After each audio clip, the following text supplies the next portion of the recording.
जो इंडिया की फसल ही नहीं हो अगर जो गेहूं, तो फिर गेहूं के ऊपर चर्चा करने का तो उद्देश्य ही नहीं बचता ना। इंडिया की मतलब फसल है नहीं गेहूं। इंडिया की फसल ही नहीं है गेहूं।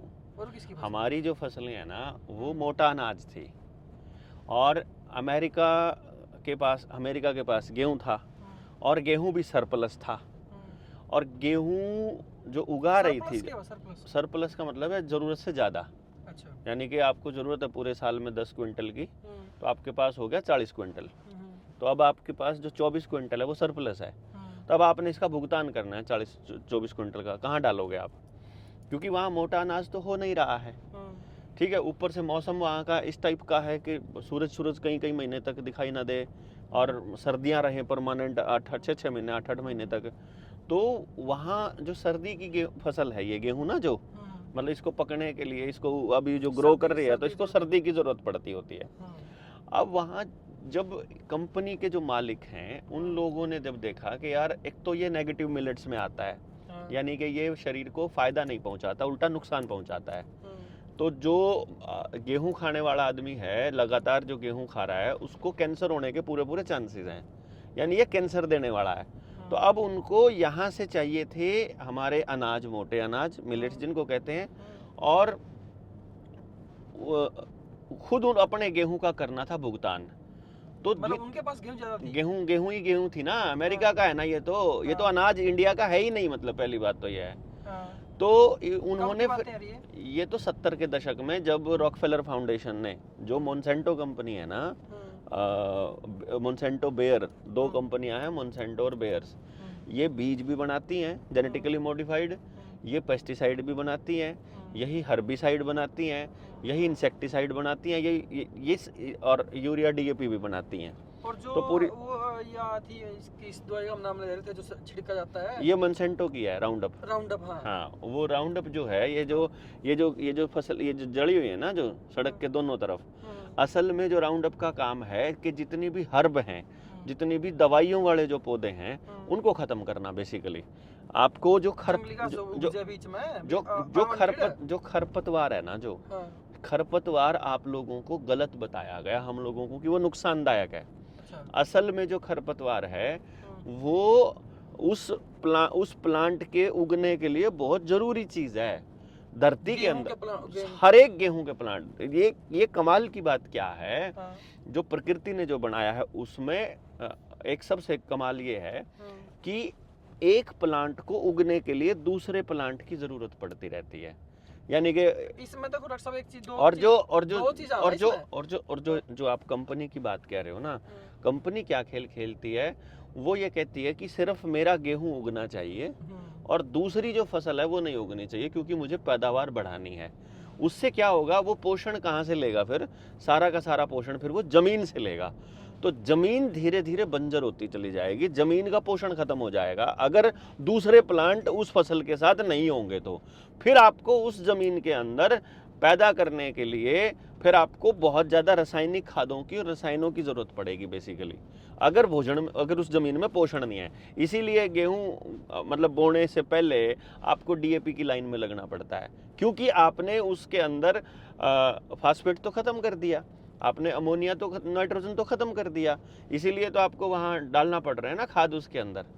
यूरिया इसीलिए डालना पड़ रहा है ना, क्योंकि नाइट्रोजन चाहिए आपकी ज़मीन को, और नाइट्रोजन वाले आपने प्लांट सारे ख़त्म कर दिए। तो खरपतवार असल में वो जो आप एक तो जो फसलें हैं वो बारी बारी से क्रमवार बोया करते थे, उससे फसल चक्र इस तरीके का बनता था कि नाइट्रोजन, फास्फोरस, कॉपर, जितनी भी मिनरल्स अपने को चाहिए ज़मीन को, वो सारे के सारे आपस में फसलें ही एक दूसरे को दे दिया करती थी। तो इस खेल को नहीं समझ पाया किसान, उनके जो मोनसेंटो बेयर के। तो अब रॉकफेलर फाउंडेशन ने रिकमेंड किया था, आप सर्च करोगे ना गूगल पे, तो रॉकफेलर फाउंडेशन ने ही रिकमेंड किया कि भारत के अंदर वो आना चाहिए, हरित क्रांति के नाम पे हमें, और हाइब्रिड बीज देने चाहिए। और रॉकफेलर फाउंडेशन कौन है? फिर वो हरित क्रांति उन बीजों कौन आई थी? नहीं ना भाई, हरित क्रांति नाम की कोई चीज थी ही नहीं। हरित क्रांति के नाम पर केवल हाइब्रिड बीजों का महिमा मंडन किया गया खाली। हरित क्रांति कैसे थी, मैं उसका खेल बताता हूँ, उन्होंने क्या गेम खेला। जैसे आज के टाइम पर एफसीआई के सारे गोदाम खाली कर रही है सरकार। 85 करोड़ लोगों फूड को कॉर्पोरेशन अनाज ऑफ इंडिया। देने, हाँ, फूड कॉरपोरेशन ऑफ इंडिया। तो अब फूड कॉरपोरेशन ऑफ इंडिया का जन्म क्यों हुआ था?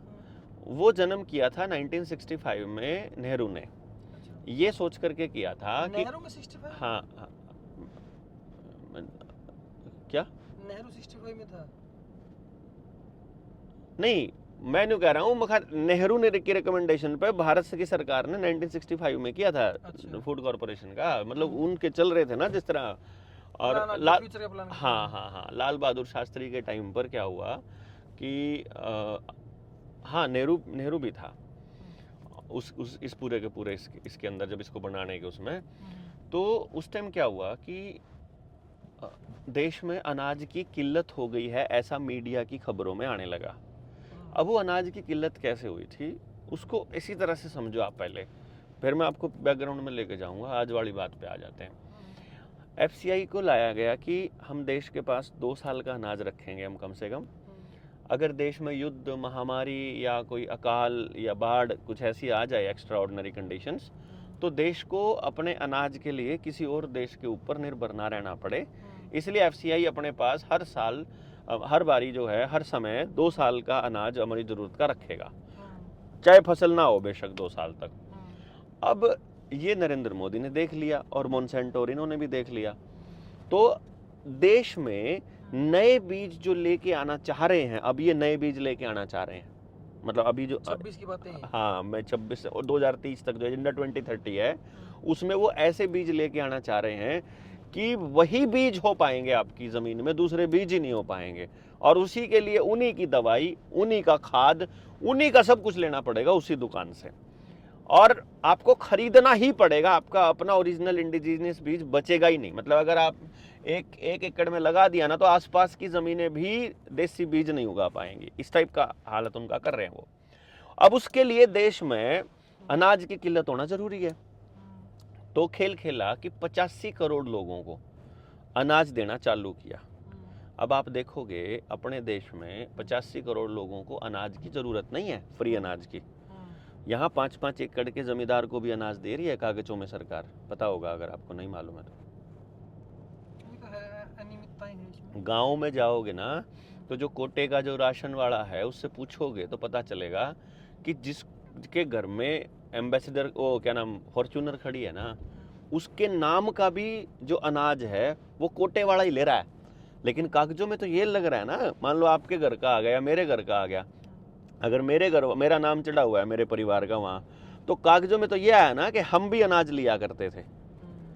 भाई इसका मतलब ये नहीं है ना कि आपने अनाज लिया नहीं कोटे से, तो इसका मतलब ये थोड़ी है कि आपका नाम भी नहीं चढ़ा। आपका नाम वहाँ चढ़ रहा है, बाकायदा कोटे वाला आपके नाम के राशन को डिलीवरी दे रहा है।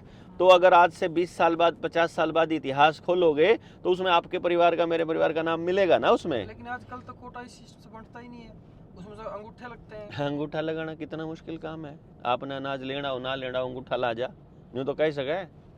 पीछे ले लिए, मंडल ले लिए, दारू ले लिए, कह नहीं सकता राशन वाला। नहीं, और फिर जिन्हें जरूरत ना होगी, जो जिससे फॉर्च्यूनर खड़ी होगी, अंगूठा क्यों लाओगा वो? क्यों नहीं लाओगा? रात ने बुलेट पाव है, रात ने लेके जावे, एक दिन में तो शर्म आवेगी। तो चलो मुद्दा ये नहीं था ना, आप उधर से उधर लेके बात को। मैं ये कह रहा था कि अब अनाज खाली कर दिया, एफसीआई के गोदाम अब ऑलमोस्ट खाली हैं। और मौसम का ये हाल है। मैं अभी हिमाचल था एक हफ्ता, तो हिमाचल में मुझे पता चला कि वहाँ अभी बर्फ़ की ज़रूरत है, और ऊपर केमिकल डाल के आसमान में बर्फ़ नहीं पड़ने दी जा रही। और मार्च अप्रैल में बारिश नहीं होनी चाहिए, उस टाइम मूसलाधार बारिश हो रही है पिछले 2-3 सालों से। वो कह रहा है सेब का किसान बिल्कुल बर्बाद हो चुका है हमारे यहाँ। मैं कहा इधर हमारे यहाँ भी किसान बिल्कुल बर्बाद हो चुका है। मध्य भारत में जाओगे, मध्य प्रदेश और उस एरिया में जाओगे, तो वहाँ भी यही हालत हो रखी है सबकी, सब जगह यही हाल हो रखा है। तो मैं हैरान था इस चीज़ को देख करके कि भाई इसका मतलब ये हुआ कि अभी फिर से देश के अंदर अनाज की किल्लत होने के पूरे चांसेस हैं। अगर अनाज की किल्लत होने के चांस हैं तो नए बीज आने के पूरे चांस हो जाएंगे। तो उस टाइम ऐसा क्या था कि हाइब्रिड बीज लेके आए, ये जो मोनसेंटो का जो मालिक है रॉकफेलर फाउंडेशन, ये कैसे लेके आया फिर वहाँ? तो विश्व युद्ध में, द्वितीय विश्व युद्ध में भारत के जो लोग थे वो अंग्रेजों की तरफ से लड़े थे, भारत के सैनिक भी तो गए थे ना। तो उन्होंने क्या किया कि भारत के सैनिकों के पास अनाज पहुंचाना है, देशभक्ति के नाम पर गांव में से किसानों के घरों से अनाज ले गई थी सरकार। आई बात समझ में? अंग्रेजी हुकूमत। अंग्रेजी हुकूमत, यानी अंग्रेजों ने अपने नंबरदारों के माध्यम से हमारे लोगों के जो 2 साल का स्टोरेज था वो स्टोरेज सारा का सारा मंगवा लिया कि युद्ध चल रहा है, युद्ध में जरूरत है हमारे को। तो अब किसान के घर में वैसे तो पूरे साल का अनाज रहता है, उसने वो अनाज दे दिया कि भाई अगली बारी जो है हम लोग मतलब उग जाएगा, अगली बार फसल उग जाएगी। और उधर से बीज नहीं भेजा गेहूं का, ठीक।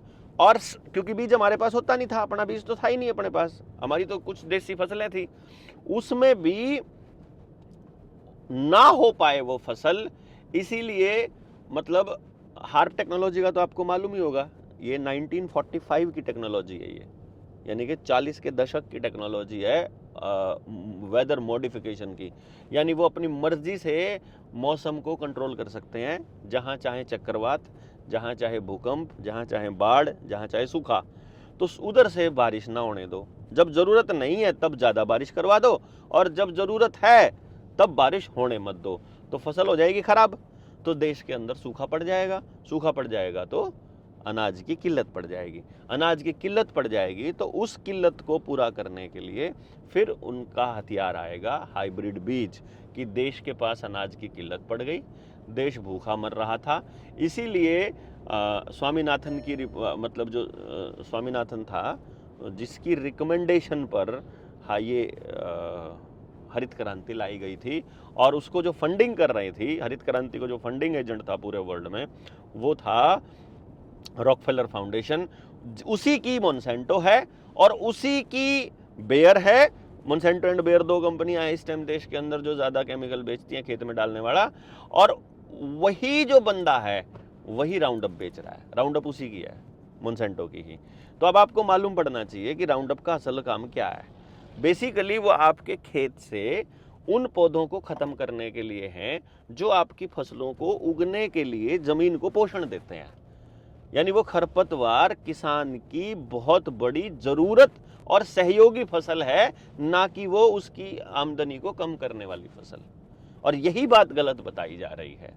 और इसीलिए जब किसान अपना बीज भी बाजार से लेने लग जाएगा, जब वो सारा का सारा केमिकल और सारा पोषण बाजार से लेने लग जाएगा, तब उसके पास मंडी में बेचने के लिए कुछ नहीं बचेगा।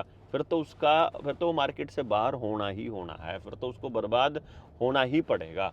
तो ये सारा का सारा गेम असल में किसानों को बर्बाद करने के लिए वही लोग खेल रहे हैं जो इस देश में ये झूठ फैलाए रहे थे कि इस देश के अंदर अनाज की किल्लत थी। इसको समझना है।